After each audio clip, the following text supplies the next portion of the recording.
Hi everyone, my name is Nicole Gonzalez Filos. I am the editor-in-chief at The Runner, and this is what you can expect from our latest issue. Earlier this month, leaders from 120 countries spent 15 days negotiating at the United Nations Climate Change Conference of the Parties in Glasgow, Scotland, trying to establish an agreement on how to lower emissions and transfer into a low-carbon or carbon-neutral economy. Also known as COP26, over 30,000 people attended the event, from university conference delegates, business and civil society groups, to climate activists and politicians.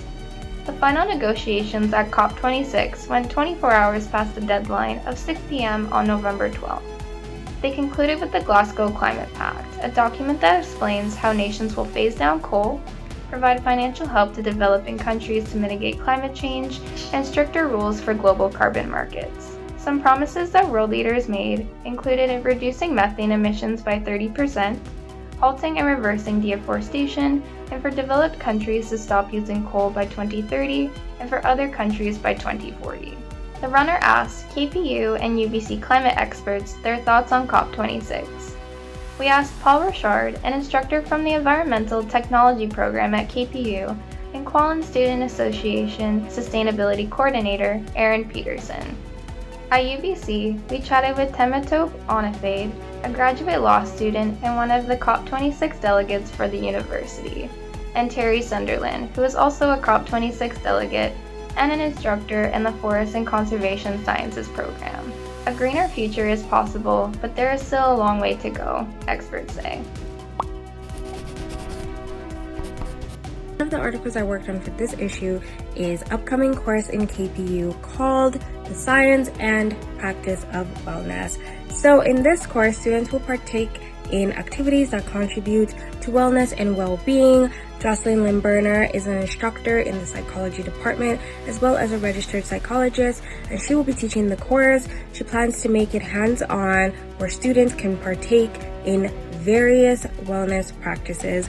This course will begin in the spring, and some of the activities will be nature walks, gratitude practices, yoga, and having informed discussion on emotional wellness, self-compassion, and so on.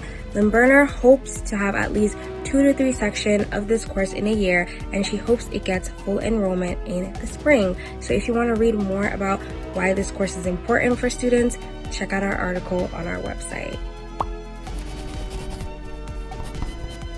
It was International Focus Week at KPU, and this year's theme was Prepare for Boarding. The Country Spotlight series was their last online event for the week and featured KPU International partners from Vietnam, Germany, and Costa Rica. Over the last 3 days, they showcased the country's cultures, places to visit, language, food, and drinks. In the last few years, KPU International has given students the chance to have virtual internships, virtual semesters abroad, and virtual extracurricular courses programming.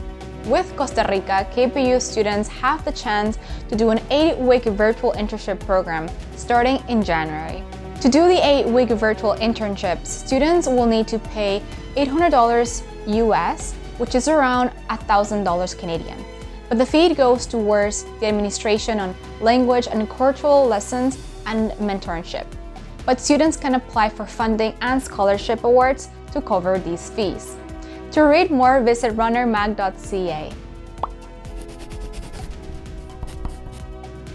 In this opinion article, Haley Glennon explains why she thinks automated checkouts are the future of shopping. She argues that they're easy to use, faster than waiting for a cashier, and give shoppers more control. While fully self-automated systems create challenges with the lack of a need for checkout employees, Haley goes into detail why its benefits, such as having a quick and easy checkout, and their ability to eliminate human interaction in the world of COVID-19 override such issues. To read more on this opinion piece, head to runnermag.ca.